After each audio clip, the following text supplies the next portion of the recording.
Bill Buckner, a veteran of 22 Major League Baseball seasons who may be best remembered for his infamous error in Game 6 of the 1986 World Series, died Monday at the age of 69 after battling dementia.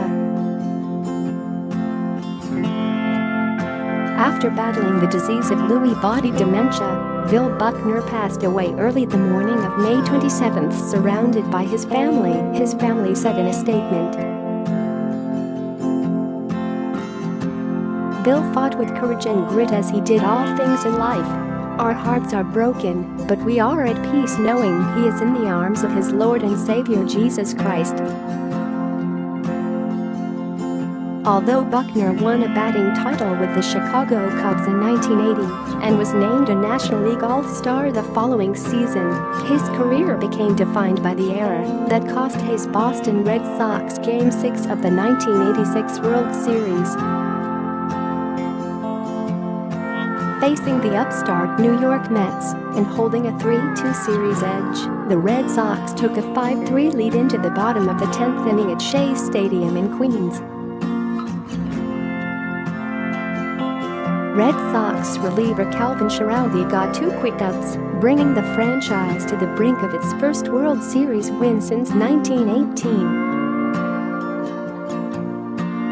Then, after giving up singles to catcher Gary Carter and pinch hitter Kevin Mitchell, Schiraldi gave up an RBI single to third baseman Ray Knight and was promptly pulled in favor of Bob Stanley by manager John McNamara. Facing Mookie Wilson, Stanley threw a wild pitch that allowed Mitchell to tie the game at 5. Share this article. Buckner was 36 at the time and had typically been removed late in games for a better defensive player. On this occasion, though, Buckner remained in the game for what would become the most painful moment in Red Sox history. A dribbler from Wilson rolled slowly up the first baseline and briefly seemed destined to end the inning, but instead the ball slipped between Buckner's legs and Knight scored the winning run. Boston lost Game 7, 8-5, and did not end the franchise's World Series drought until 2004, when the Red Sox swept the street.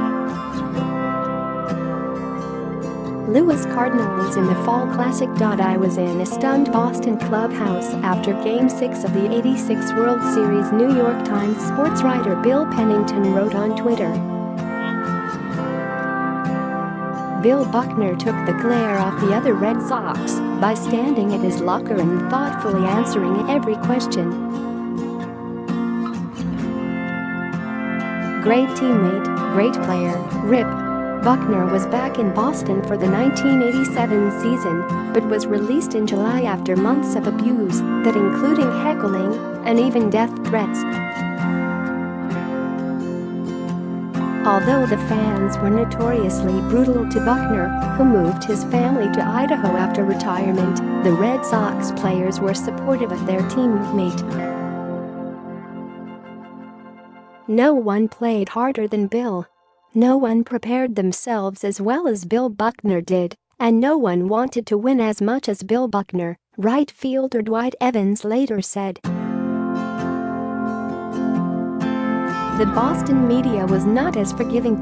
When that ball went through Bill Buckner's legs, hundreds of thousands of people did not just view that as an error, they viewed that as something he had done to them personally, longtime Boston Globe columnist Bob Ryan once said. Buckner returned to Boston's Fenway Park for the 2008 home opener after the Red Sox had won their second World Series in 4 years.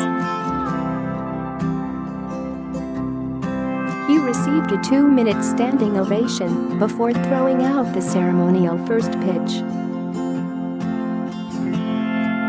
I really had to forgive, not the fans of Boston, per se, but I would have to say in my heart I had to forgive the media, Buckner said when he returned to Fenway. for what they put me and my family through. So, I've done that, and I'm over that. A second-round pick in the 1968 MLB Draft, Buckner played for the Dodgers, 1969-76, Cubs, 1977-84, Red Sox, 1984-87, 1990, California Angels, 1987-88, and Kansas City Royals, 1988-89. Buckner batted better than .300 in 7 seasons, including a National League leading 324 clip in 1980. He also led the NL in doubles in his All-Star season of 1981, 35, and 1983, 38, and retired after the 1990 season with a